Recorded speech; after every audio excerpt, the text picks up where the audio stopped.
তিলক ল'লে যে বৈকুণ্ঠ পাব, চুলি দীঘল কৰিলে বৈকুণ্ঠ পাব, বা মালা পিন্ধিলে বৈকুণ্ঠ পাব, বা মালা নিপিন্ধাকৈ কোনোবা এটা অনুষ্ঠানত থাকিলে বৈকুণ্ঠ পাব, বা বোলে চুলি দীঘল নকৰাকৈ কাটি কিনি থাকিলে সংসাৰী হৈ থাকিলে বৈকুণ্ঠ পাব, ব্ৰহ্মচৰ্য ব্ৰত লৈ ল'লে বৈকুণ্ঠ পাব, সন্ন্যাস ধৰ্মত পালন কৰিলে বৈকুণ্ঠ পাব। এইবিলাক মানে অপপ্ৰচাৰ, এইটোৰ কোনো মান্যতা ভাগৱতত নাই। কাৰণ বৰ ৰহস্যময় এটা কথা আছে যে ভাগৱতৰ এটা ৰহস্যময় কথা আছে। এইখিনি কথা আমি ষষ্ঠ স্কন্ধ পঢ়িলে ভালকৈ বুজি পাম যে কপট বৈষ্ণৱ আছে অসংখ্যাত, ৰাত্ৰি দিনে পঢ়ে গীতা ভাগৱত, আৰু ৰাতি দিনে গীতা ভাগৱত পঢ়াৰ পিছতো কপট কৰি তেওঁ গুপ্ত কৰি অন্য দেৱতাক পূজা কৰে বুলি কৈছে। গতিকে হৰি তাৰ সন্তোষ নহয়। সেইকাৰণে আমি হৰি সন্তোষ হোৱাৰ কাৰণে কৈছে যে হৰি সন্তোষ হোৱাৰ একমাত্ৰ কাৰণটো হৈছে পৰমাত্মা ভগৱন্তক অব্যভিচাৰ ভক্তি বা অন্যান্য ভক্তি, বা আমি যাক অচলা ভক্তি বুলিও কয়, বা পৰমাত্মাৰ লগত আমি ভগৱন্ত কৃষ্ণৰ ভক্তিৰ লগত মানে কৃষ্ণৰূপী যি ভক্তি আনন্দ ব্ৰহ্ম, যিজন সকলো জীৱক গ্ৰহণ কৰি ৰাখিছে, সেই আনন্দ ব্ৰহ্ম আমি উপলব্ধি কৰিব লাগে। কৃষ্ণ বোলে তিলক লগালেই বোলে বৈকুণ্ঠ পাব এইটো কথা নাই। বোলে ৰাৱণো বোলে তিলক লগাইছিলে, ৰাৱণো বেদ পঢ়িছিলে ব্ৰহ্ম মুহূৰ্তত শুই উঠি। ৰাৱণ কি ব্ৰাহ্মণ আছিলে নেকি? বোলে হয়, ব্ৰাহ্মণৰ কুলৰ আছিল, তেওঁৰ মাতৃ কিন্তু ৰাক্ষসী আছিল। আপোনালোক জানে কুমাৰীৰ পুত্ৰী, হয়নে বাৰু? আৰু লগতে বিশ্ব সৰ্বামুনি পিতৃ আছিল, আৰু তেওঁৰ ককা আছিলে পুলস্ত মুনি। সেইবুলি ৰাৱণ ব্ৰাহ্মণটো নাছিল, ৰাৱণ নিশাচৰ আছিল। ঠিক আমি এটা কথা আমি বুজিব লাগিব যে কোনোবা তিলক লগালে বৈকুণ্ঠ গুচি যাব, তিলক নলগোৱাজনো বৈকুণ্ঠ গুচি যাব, এনেকুৱা কোনো কথা নাই, কোনো শাস্ত্ৰ সন্মত নাই। কেৱল ভগৱন্তৰ গুণানুকীৰ্তনৰ যোগেদি ভাই বোলা মুখে ৰাম হৃদয়ে ধৰা ৰূপ, এতেকে মুকুতি পাইবা কহিলো স্বৰূপ, গুৰুজনাই এইটো কীৰ্তনত লিখিছে। আৰু লগতে লিখিছে, বৰ সুন্দৰ দৰ্শনে লিখিছে যে সমস্ত প্ৰাণীত দেখিবেক আত্মসমূহ দেখিবলৈ কৈছে।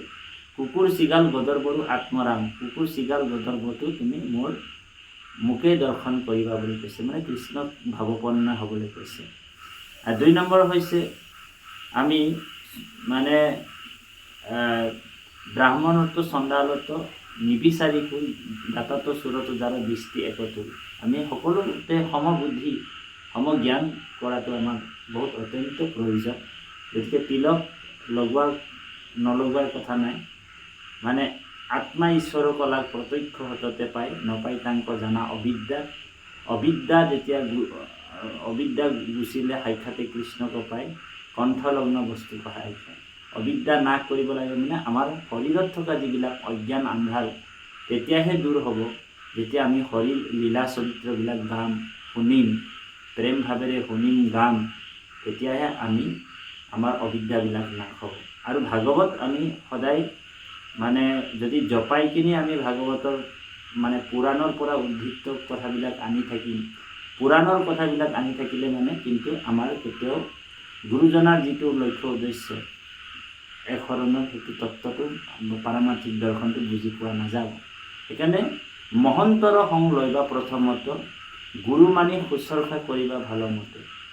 আকৌ কৈছে বিষ্ণু বৈষ্ণৱৰ সং লৈবা প্ৰথমত, গুৰু মানি শুশ্ৰূষা কৰিবা ভালমত। মহন্তৰ মুখে শুনা কৃষ্ণ কথা বুলি কৈছে, মহন্তৰ মুখতেহে কৃষ্ণ কথা হৰিৰ নাম শুনিবলৈ কৈছে। এতিয়া মহন্ত মানে কোনোবা এটা উপাধি ধাৰী মহন্তৰ গোসাঁইৰ কথা কোৱা নাই। মহন্ত সেইসকল যি মহৎ গুণৰ অধিকাৰ। তাৰমানে কি মহৎ গুণ? যি ভগৱন্তকে ধাৰণ কৰি ৰাখিছে হৃদয়ত, আৰু সকলোৰ প্ৰতি বিনম্ৰতা, শ্ৰদ্ধা, দাসত্ব ভাৱ, সকলোতে জীৱতে ঈশ্বৰময় দেখা ভাৱপন্না, কৃষ্ণ ভাৱপন্না, আৰু প্ৰাণী হিংসা নকৰাজনে মহন্ত। গতিকে প্ৰাণী হিংসা কৰাজন মহন্তৰ গোসাঁই একোৱেই নহয়। গতিকে আমি সেই প্ৰাণী হিংসা বন্ধ কৰি কেৱল ভগৱন্তৰ গুণানুকীৰ্তন কৰি আমি সমাজখনকো এটা শুদ্ধ সত্য ৰূপত আনিবলৈ যত্ন কৰিব লাগিব। আৰু বিকৃতি ৰূপ নিদি গুৰুজনাৰ কলমবিলাকক যাতে আমি শুদ্ধ ৰূপত আমি শাস্ত্ৰবিলাক বুজাই দিব পাৰিব লাগিব। কাৰণ গুৰুজনাই নিমিনৱ সিদ্ধ সংবাদত কৈছে যে শাস্ত্ৰক জানয় যিটো ভকত নহয় তাৰ উপদেশে বুধ নুপুজে লোকতে। যদি বা ভকত হৈয়ে শাস্ত্ৰ নজানয় ঈশ্বৰ সংশয় খন্দিবাক নপাৰে। শাস্ত্ৰ জানিলে নহ'ব, তেওঁ ভকত হ'ব লাগিব, বোলে বেদ অধ্যয়ন কৰে। সেইকাৰণে একাদশ খণ্ডতো কৃষ্ণই উদ্ধৱক কৈছে যে মাধৱে বুলন্ত সখা শুনা পৰিছে, পঢ়ে যেবে সবে শাস্ত্ৰ জানে চাৰি বেদ, তথাপি নোৱাৰে মোক কৰিতে ভকতি, নলবয় নৰ যেবে সন্তৰ সংগতি। যেতিয়ালৈকে সন্ত ভকত বৈষ্ণৱৰ সং নল'ব, শুদ্ধ ভকত আৰু গৰ্বশূন্য ভকতৰ সং নল'ব, তেতিয়ালৈকে তেওঁ সেই জ্ঞানটো বা সেই তত্ত্ব জ্ঞানটো তেওঁ লাভ কৰিব নোৱাৰে। গতিকে বাপাইসকল, আমি চমুকৈ ভিডিঅ' বনোৱা মানে এইটোৱেই কাৰণ যে বৈকুণ্ঠ যাবলৈ আমি কেৱল ভগৱন্তৰ ভক্তি কৰিব লাগিব। ভক্তিটো কোনো দগা পালাত জোখমাখ কৰা বস্তু নহয়। বোলে মই মালা পৰিধান কৰোঁ, মই তিলক লওঁ, মই চুলি দীঘল পালন কৰোঁ, মই ব্ৰহ্মচৰ্য ব্ৰত ধাৰণ কৰোঁ, মই সন্ন্যাস লওঁ, বোলে মই বৈকুণ্ঠ যাম, বাকীসকলে নৰকত যাওক, জহন্নামত যাওক, এনেকুৱা কথা নাহে বাপাইসকল দেই। গতিকে সাত্বিক ভাৱপন্না হয় আমি সকলোতে সমবুদ্ধি সমজ্ঞান কৰিব লাগে। কিন্তু আন দেৱ নিনিন্দিবা আৰু নবন্দিবা কৈছে, আন দেৱতাক বন্দনাও কৰিবলৈ মানা কৰিছে। সেইকাৰণে আগৰ কথাটো যদি আমি কওঁ যে বৃক্ষৰ মূলতে আনি দিলা জল, হৈ ত্ৰিপিতি তাৰত পদ পত্ৰ পুষ্প ফল, বোলে ডাল পাতবিলাক কাটি দিব কৈছে নেকি? বোলে ডাল পাতো কাটিবলৈ কোৱা নাই। বোলে ডাল পাতবিলাকক তুমি পূজা কৰিলে একো লাভ নহয়, মূলতেই তুমি ধৰিব লাগে। সেইকাৰণে মূলটোৱে মূলতে পানী, গুৰিত পানী দিলে যেনেকৈ তুমি তৃষ্ণা তোমাৰ দূৰ হ'ব।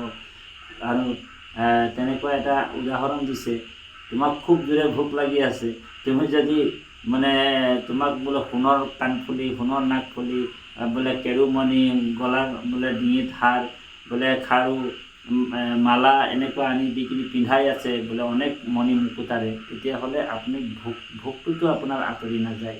তো এনেকুৱা ধৰণৰ এটা তত্ত্বৰে আমাৰ গুৰুজনাই বুজাব বিচাৰিছে যে কৃষ্ণক পুজিলে পূজা সমস্তৰে হৈ যাব, কিন্তু পৃথকে পৃথকে পূজা কৰিলে কিন্তু কেহু নল'ব। এই তত্ত্বটো বুজাব বিচাৰিছে বাপাইসকল। বৰ সুন্দৰ দৰ্শনেৰে ভাগৱত, গীতা, ভক্তি ৰত্নাকৰ আৰু গুৰুজনাৰ ভক্তি প্ৰদীপ শাস্ত্ৰভাগ, এই শাস্ত্ৰবিলাক অধ্যয়ন কৰিব লাগে। খাছ কৰি ভক্তি প্ৰদীপ শাস্ত্ৰত এক শৰণৰ কথাটো বেছিকৈ আছে। গতিকে আমি সকলোকে আহ্বান কৰোঁ যে ভক্তি প্ৰদীপ ধৰ্মগ্ৰন্থ একেবাৰে সৰু সংক্ষিপ্ত কথাকেইটা মানে গুৰুজনাই ৰচনা কৰিছে। গতিকে এইখিনি আমি অধ্যয়ন কৰিলে আমি বুজি পাম। জয় জগতগুৰু শ্ৰীমন্ত শংকৰদেৱৰ জয়, এশৰ হৰিনাম ধৰ্ম, জয় জয় জয় মাধৱ।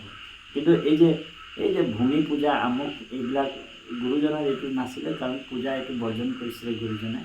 বহুত মানুহে এতিয়া পলিটিকেলৰ ধান্দাত মানে ৰাজভোগ কৰিবৰ কাৰণে মানে এইবিলাক কলিৰ মলমতি মনুষ্যই মানে ক'ৰবাত ভূমি পূজা, ক'ৰবাত কি পূজা, আকৌ সেই পলিটিকেল মানুহবিলাকক আকৌ গৈ কিনি মালা পিন্ধাই দিয়া, তাহাঁতৰ লগত থাকি একদম গোটেই মানে আমি একদম কোৱালিটি বিচৰা, এইবিলাক কিন্তু এইবিলাক ভবা বুলি কৈছে। বোলে সেইসকলে বৈকুণ্ঠ যাব বুলি ভবাটো বা সেইসকলৰ কথাই আমি চলিম বুলি এইটো আপোনালোক কেতিয়াও এইটো নাভাবিব যে সেইসকলে আমাক উপদেশ দিলে আমি এইটো মানিম বুলি এইটো নাভাবিব। সেইসকল মানে ধৰ্ম বুলি কৈছে। ধৰ্ম এইটো ধূৰ্ত বুলি ইয়াতে উল্লেখ কৰিছে ভাগৱতৰ ষষ্ঠ স্কন্ধত। গতিকে তেওঁলোকৰ কথা নুশুনি যাতে আত্মকল্যাণৰ কথা নিজেই নিজকে আপোন কুশল চাবা যেবে তেবে নেৰিবাহা যুগ ধৰ্ম।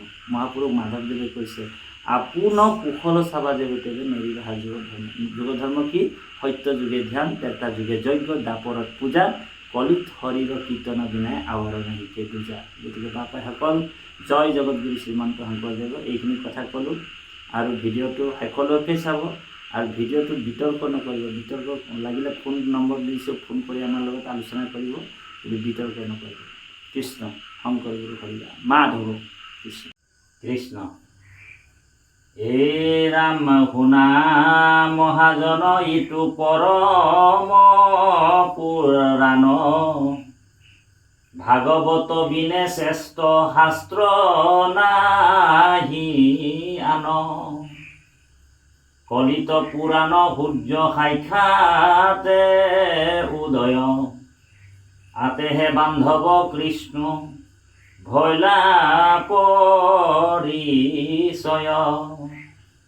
হেন জানি বেভিচাৰ ভকতি কতেজা, একান্ত ভকতি কৰি মাধৱক ভজা। কৃষ্ণ প্ৰভু হে ৰাম বেভিচাৰ ভকতিত কৃষ্ণক নপাৱে, জানি নভজিলে কোটি গুণ দুখ হুৱে। বিশ্বৰূপ হেন দেখা পণ্ডিত মহন্ত, নাৰায়ণ কবচক আপুনি জানন্ত। ব্যভিচাৰ ভকতি অনাইল ধুগতি, হে ৰাম আন সামান্যৰ কিবা কহিবো সম্প্ৰতি। ৰাম কপট বৈষ্ণৱ কতো আছে নামত, ৰাত্ৰি দিনে পঢ়ে শুনে গীতা ভাগৱত। গুপ্ত কৰি কৰে অন্য দেৱক পূজন, নুহি হিতু বৈষ্ণৱ জানিবা সাধুজন। দিৱসত ফুৰে পুণ্য বেশয় অনুসৰি, ৰঙা বস্ত্ৰ পিন্ধি দণ্ড কমণ্ডলো ধৰি। তুলসীৰ অংগমালা পিন্ধি জোকাজোক, বৈষ্ণৱ বুলিয়া তাক প্ৰণাময় লোক। ৰাত্ৰি ভৈলে বেচাৰ গৃহত হবে বাস, মদ্য মাংসে মৎস্য যে কৰয় মহাগ্ৰাহ। আনু হব মনুষ্যক দেয় কুমন্ত্ৰক, এহি মতে ধূৰ্ত হবে বংশে জগতক।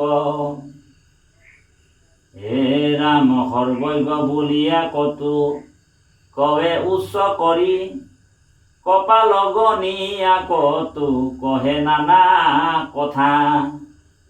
অষ্ট নাম হেন কতো দেখাবে ব্যৱস্থা, হে